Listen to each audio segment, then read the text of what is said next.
Salut à tous les amis, on se retrouve pour une nouvelle vidéo. C'est une vidéo de review slash. J'ai écouté votre début, ça il est là, vas-y kebab là. Ouais, on s'en fiche. Parce que ça, faut que j'ai Ça, l'argent c'est fou. pour lettres charte.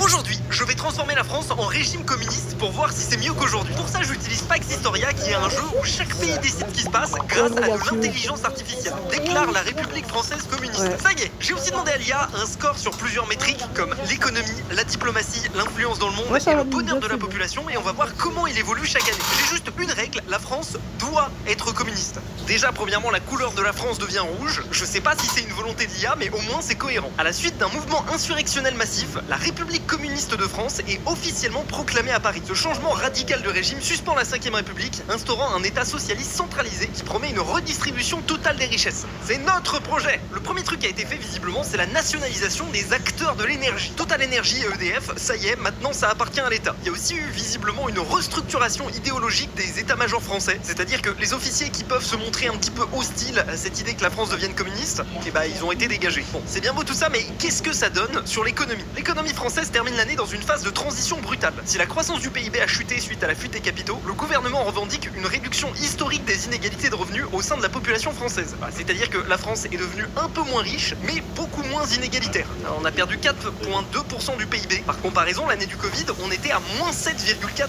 Ce qui veut dire qu'en ordre de magnitude, on est à peu près à un demi-Covid. Il y a aussi une augmentation de l'inflation à 5,8%. Ça veut dire que le prix des biens a augmenté, mais ça c'est seulement un an après avoir transformé la France en république communiste. Peut-être que les choses vont s'améliorer dans les prochaines années. Alors, je vais demander à l'IA quels sont les points d'attention à avoir concernant la France.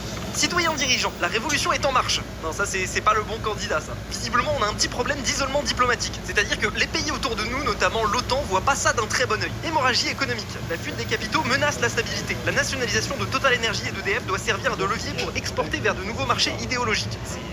Il y a aussi apparemment des petits problèmes. On a mis en place une garde populaire de Paris, c'est-à-dire grosso modo une armée qui est censée protéger le pouvoir à Paris. Mais il y a quand même d'autres garnisons au sein de la France qui peuvent se rebeller. En vrai, c'est stylé parce qu'ils ont fait pas mal de mises à jour sur Pax Historia. Maintenant, par exemple, les drapeaux des pays changent. Là, vous voyez que par exemple, ils ont ajouté cette espèce de truc au drapeau français. Je sais pas pourquoi est-ce qu'ils ont pas simplement mis un marteau et une faux, mais bon, pourquoi pas. À ce stade, ma première priorité, c'est nationalise toutes les entreprises du CAC 40 pour éviter la fuite des capitaux. Instaure une exit tax de 100% pour limiter la fuite des capitaux. Voilà, grosso modo, là, ce qui se passe, c'est que les gens qui ont un petit peu d'argent en France, bah, ils se disent, bon, frérot, là, ça commence à sentir pas très bon, j'ai pas envie qu'on me vole tout, du coup, je me barre. Du coup, là, ce que je fais, c'est que si jamais les gens partent, et bah, je prends tout ce qu'ils ont, et puis ils peuvent recommencer leur vie ailleurs, mais ils ont plus de thunes. Ça devrait un petit peu limiter la fuite des cerveaux, des capitaux, de tout ce que vous voulez. Autre chose de très important, là, pour l'instant, la France est vachement isolée sur le plan international. Je vais essayer de me rapprocher des BRICS. Voilà, les BRICS, c'est les pays du style Brésil, Russie, Inde, voilà, tout ce qu'on appelait avant les pays émergents. Parce que notamment tout le bloc ouest dans lequel nous on est, c'est-à-dire l'Allemagne, Espagne, États-Unis, Canada, enfin voilà, tous les pays de l'ouest, je pense pas qu'ils voient notre démarche d'un très bon œil. Je vais aussi mettre rassure le bloc ouest. Je sais pas ce que ça veut dire, mais on va voir ce que ça donne au bout d'un an. J'espère vraiment qu'il va pas y avoir de coup d'état ou de dinguerie comme ça. Nationalisation du CAC 40. Le gouvernement de la République populaire frappe un grand coup en saisissant le contrôle des 40 plus grandes entreprises françaises. Cette mesure radicale, incluant une exit tax de 100%, vise à verrouiller les capitaux sur le territoire national face à la panique des marchés financiers internationaux. Ça c'est très bien. Le pivot vers l'Eurasie. Cherchant à rompre son isolement, la France envoie des délégations de haut niveau au sommet des BRICS. Paris négocie des accords d'échange technologique et énergétique, signalant une rupture historique avec l'hégémonie économique occidentale. Ok, pour l'instant c'est ce qu'on veut. Des subventions vers nos coopératives agricoles pour réduire la dépendance aux importations. Ok, on va se concentrer là-dessus. Ce qui est rigolo aussi, c'est que regardez, maintenant on a une petite carte qui montre les pays qui sont hostiles autour de nous. L'Angleterre a pas l'air d'être très contente, l'Allemagne aussi, je pense que les États-Unis aussi. Et par contre, on a la Russie et la Chine qui sont chauds. On négocie des accords préférentiels d'échange de matières premières avec la Russie, la Chine et l'Inde. Ça devrait nous permettre par exemple d'avoir du pétrole pas trop cher et potentiellement de la nourriture. Je vais demander à quoi ressemble notre autonomie alimentaire. C'est-à-dire, est-ce qu'on peut subvenir à nos propres besoins par nous-mêmes? Alors, autosuffisance. Nous produisons largement assez de céréales, de produits laitiers et de viande pour nourrir la population. On a un problème de dépendance aux engrais chimiques importés et aux protéines végétales, entre parenthèses soja. Si je comprends bien, le véritable enjeu en France pour notre souveraineté alimentaire, c'est les engrais. La seule raison pour laquelle dans le monde on peut subvenir aux besoins de 8 milliards de personnes, si je dis pas de bêtises, c'est grâce au procédé pour fabriquer des engrais qui a été découvert pendant le XXe siècle. Et visiblement, la France est une importatrice de ces engrais. Je recommande de systématiser la récupération des biodéchets urbains pour les transformer en engrais naturels via des coopératives d'État. Ça, c'est une très bonne idée. Pour ça, déjà, ça va limiter les besoins de fabrication industrielle d'engrais. Et le problème, c'est que pour faire les engrais industriels qu'on connaît, il y a besoin de phosphate. J'ai aussi demandé de réquisitionner toute la grande distribution pour que ce soit géré par l'État. Comme ça évite qu'il y ait du marché noir, parce que le risque, c'est que par exemple, les paysans, ils farment du blé et qu'ils aillent directement vendre le blé en soum-soum à d'autres gens. Là, l'avantage de faire ça, c'est qu'ils devraient tous passer par le même circuit et ça permet de mieux distribuer la nourriture entre tout le monde. Bon, j'espère que ça va bien se passer. Déjà, on a commencé par signer des accords stratégiques avec la Russie, la Chine et l'Inde. On a un approvisionnement préférentiel de gaz avec la Russie et de métaux rares avec la Chine. Bon, l'Union européenne n'est pas très contente, mais en même temps, les gars, je fais ce que je veux, non? Le gouvernement lance un plan d'indépendance alimentaire totale. La collecte des biodéchets devient obligatoire pour fertiliser les terres via des coopératives d'État. Parallèlement, l'extraction de substitution des phosphates est accélérée pour rompre la dépendance aux importations marocaines. Ah, d'accord, nos phosphates qu'on utilise pour les engrais, apparemment, ça vient du Maroc. Je sais pas à quel point c'est vrai ou si jamais l'IA hallucine, mais c'est intéressant. L'État réquisitionne des enseignes comme Carrefour et Leclerc, transformées en magasins du peuple. Vraiment, ça me fume à chaque fois les noms que l'IA choisit. Cette centralisation vise à stabiliser les prix. Les tribunaux populaires français frappent lourdement le marché noir avec des peines exemplaires pour les spéculateurs des denrées de base. Ouais, il y a quand même des petites tensions au sein du pays. Face à l'hostilité croissante des voisins européens, la garde populaire de Paris est modernisée. De nouvelles unités de défense urbaine sont déployées, marquant la volonté de sanctuariser la capitale contre toute tentative de déstabilisation. Bon, en gros, on a sécurisé Paris parce qu'on n'a pas envie d'avoir de disruption extérieure. Pour 2018, pour la première fois, le PIB recommence à grandir. On a fait plus 0,2%. 0,2%, on va pas se mentir, c'est vraiment pas ouf, mais le chômage a baissé, l'inflation aussi. C'est pas dégueu du tout, mine de rien. Le bonheur continue d'augmenter, la diplomatie aussi, c'est parfait. Ma priorité là, pour pas qu'on vienne nous embêter, c'est d'être complètement indépendant, ou du moins le plus possible. L'IA m'a donné un petit peu les vulnérabilités qu'on a par rapport à notre commerce extérieur. On est dépendant à 90% de l'Asie pour les semi-conducteurs. Bon, ça, j'ai envie de dire, ça change pas, c'est encore le cas aujourd'hui, alors qu'on n'est pas du tout dans un monde communiste. Je vais pas me concentrer là-dessus, même si peut-être que le fait d'investir massivement là-dedans, ça pourrait nous permettre d'être un pilier central de l'économie mondiale. Alors, on a des problèmes de lithium, de cobalt et de terres rares. Ça, j'ai envie de dire, pareil, ça vient de Chine, et vu que la Chine, ils sont plutôt potes avec nous, au final, c'est pas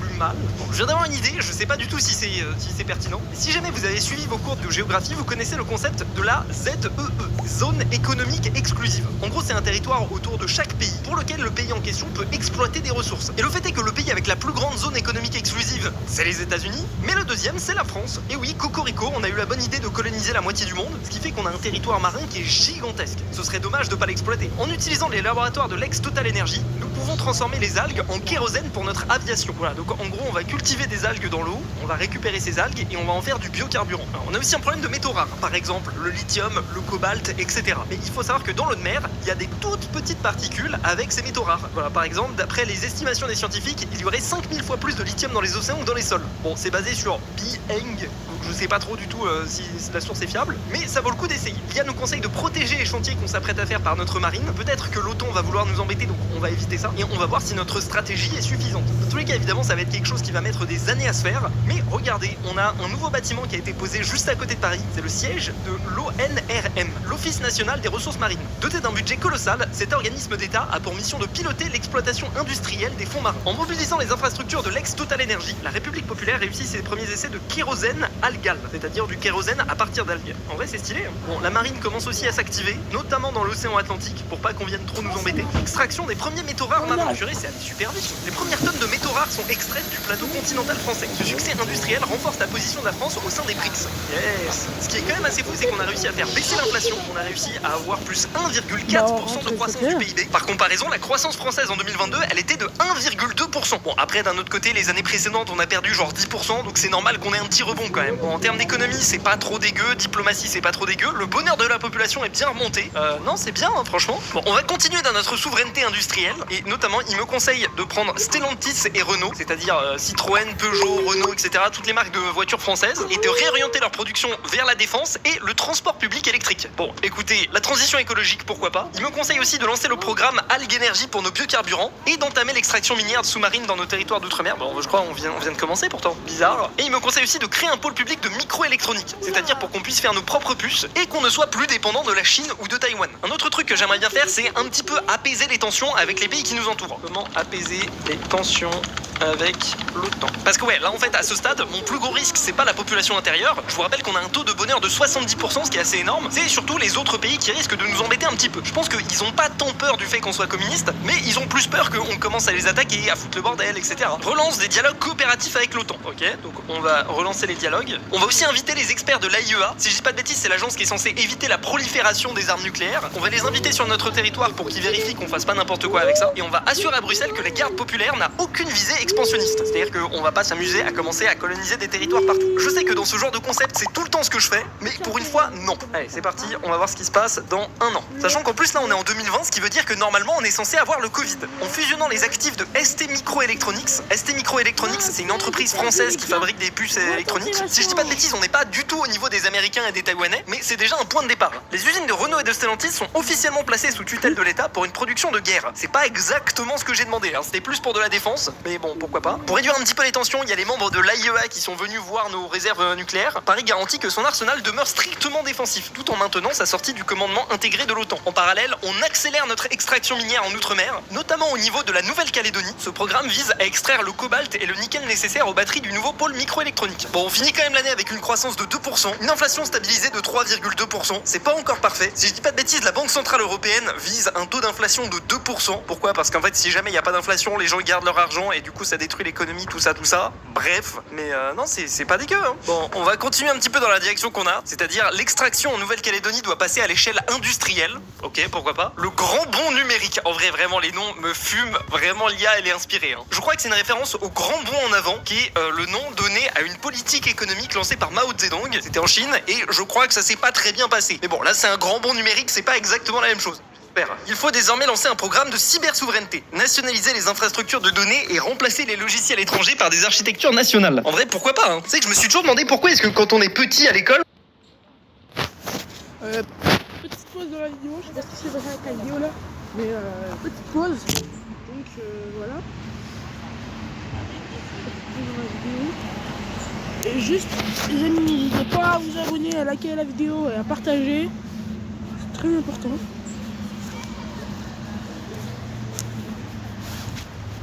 Donc je sais pas la vidéo, je sais pas. On nous apprend Word, genre c'est vraiment littéralement l'État qui fait de la pub à Microsoft. Bravo mon petit Bill Gates.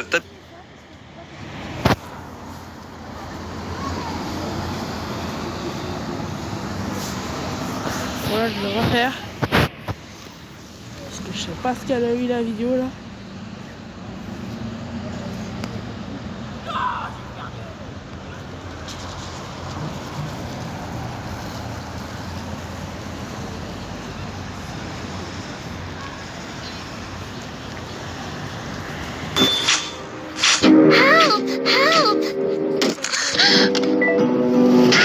Bon, c'est parti pour ma séance de sport. Et alors regardez là, j'ai même pas commencé qu'elle me juge déjà. Ma partenaire d'entraînement.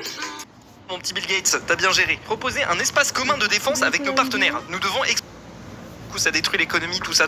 Bref, mais non, c'est pas dégueu, hein. Bon, on va continuer un petit peu dans la direction qu'on a, c'est-à-dire l'extraction en Nouvelle-Calédonie doit passer à l'échelle industrielle. Ok, pourquoi pas. Le grand bond numérique. En vrai, vraiment, les noms me fument. Vraiment, l'IA, elle est inspirée, hein. Je crois que c'est une référence au grand bond en avant, qui est le nom donné à une politique économique lancée par Mao Zedong. C'était en Chine, et je crois que ça s'est pas très bien passé. Mais bon, là, c'est un grand bond numérique, c'est pas exactement la même chose, j'espère. Il faut désormais lancer un programme de cybersouveraineté, nationaliser les infrastructures de données et remplacer les logiciels étrangers par des architectures nationales. En vrai, pourquoi pas, hein. Tu sais que je me suis toujours demandé pourquoi est-ce que quand on est petit à l'école, on nous apprend Word. Genre, c'est vraiment littéralement l'État qui fait de la pub à Microsoft. Bravo mon petit Bill Gates, t'as bien géré. Proposer un espace commun de défense avec nos partenaires. Nous devons exporter notre technologie de biocarburant et nos blindés électriques pour cimenter notre rôle de leader technologique du bloc. Vas-y, let's go, hein. Honnêtement, on est déjà en 2022. Je pensais que ça allait être la catastrophe, mais peut-être que finalement le communisme, c'est le moyen de s'en sortir. Je sais pas, hein. Je rappelle que c'est une IA qui décide. Le gouvernement accélère radicalement l'extraction de nickel et de cobalt en Nouvelle-Calédonie. Ça se passe bien. Lancement du plan de cybersouveraineté, le remplacement des logiciels occidentaux par une architecture nationale sécurisée.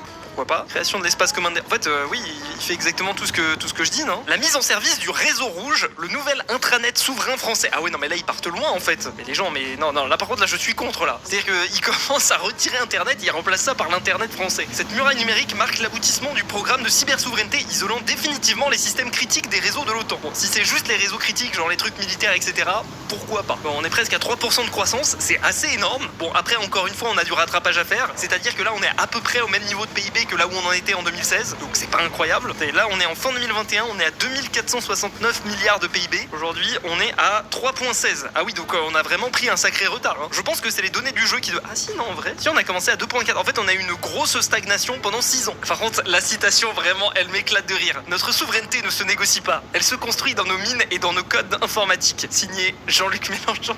Ah ouais, putain, c'est quand même réaliste l'IA. Hein. Bon, en vrai, là, je sais pas quoi faire. Tout ce que je fais se couronne de succès. Vous savez quoi, on arrive en 2022, c'est l'année où ChatGPT est arrivé. Là, je vais commencer à faire n'importe quoi. Lance un énorme programme de recherche d'investissement dans l'intelligence artificielle. Alloue 5% du PIB à la construction d'un pôle de recherche et de data center. Je sais pas si on est compte, 5% du PIB, c'est juste gigantesque. C'est ce que Trump voudrait qu'on dépense dans l'armée. Et je crois que historiquement, la France, elle doit être à 2 ou 3%, si je dis pas de bêtises. Donc là, 5% juste dans l'IA, ça va en faire des data centers. Ça représente presque 100 milliards d'investissements. Inauguration du centre de calcul Robespierre. Attends, Robespierre. Ouais, en fait, j'étais en train de regarder est-ce qu'il était communiste, mais je pense que c'est un peu anachronique parce qu'il est mort en 1794. Ce complexe, financé par 5% du PIB, vise à centraliser la planification économique via des algorithmes prédictifs de pointe. Mais non, mais c'est pas du tout ça que je veux. Moi, je veux faire un ChatGPT français. Là, il commence à vouloir me planifier la production ou je sais pas quoi. Bon, en vrai, si ça marche, pourquoi pas, hein. Grâce au premier succès du pôle de recherche en intelligence artificielle, les usines Renault et Stellantis voient leur productivité augmenter de 15%. Visiblement, l'IA s'intègre aussi dans la production de minerais en Nouvelle-Calédonie. Pourquoi pas? Cette avancée sécurise l'extraction des métaux rares autour de la Nouvelle-Calédonie, malgré la surveillance constante des flottes de l'OTAN. En vrai, il commence à nous saouler, laissez-nous faire nos trucs. L'intégration totale de l'IA au sein du réseau rouge permet la détection proactive des cyberattaques. La France devient une forteresse numérique impénétrable, garantissant l'intégrité des données de l'espace commun de défense. Alors je sais pas si c'est parce que j'ai passé Pax Historia en français, mais je trouve que tout est beaucoup plus simple qu'avant quand même. Hein. On termine avec 3% de croissance, Jean-Luc Mélenchon qui nous fait sa petite citation annuelle. L'intelligence artificielle est le nouveau charbon du socialisme moderne. Elle ne remplace pas l'ouvrier,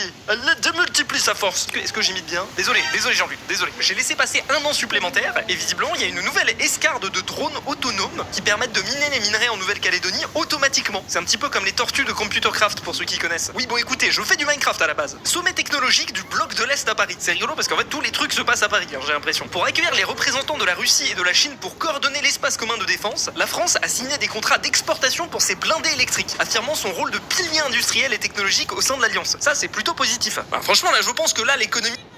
C'est le nouveau domaine de la liberté ouvrière. Non, vraiment, l'IA, elle est complètement en rouille, là. Ouh, alors là, on commence à avoir des difficultés, quand même. Tension budgétaire et restructuration industrielle. Le détournement d'une part colossale de la richesse nationale vers les étoiles provoque une restructuration brutale de l'économie civile. Pour compenser, l'IA Robespierre impose des quotas de consommation stricts, maintenant la stabilité au prix d'une austérité technologique. Ce qui est cool, c'est qu'en août, on inaugure des bancs d'essai pour des moteurs de fusée. En novembre, première tentative de récupération de lanceurs, c'est-à-dire envoyer la fusée. Prochaine vidéo dans le prochain épisode, sur ce...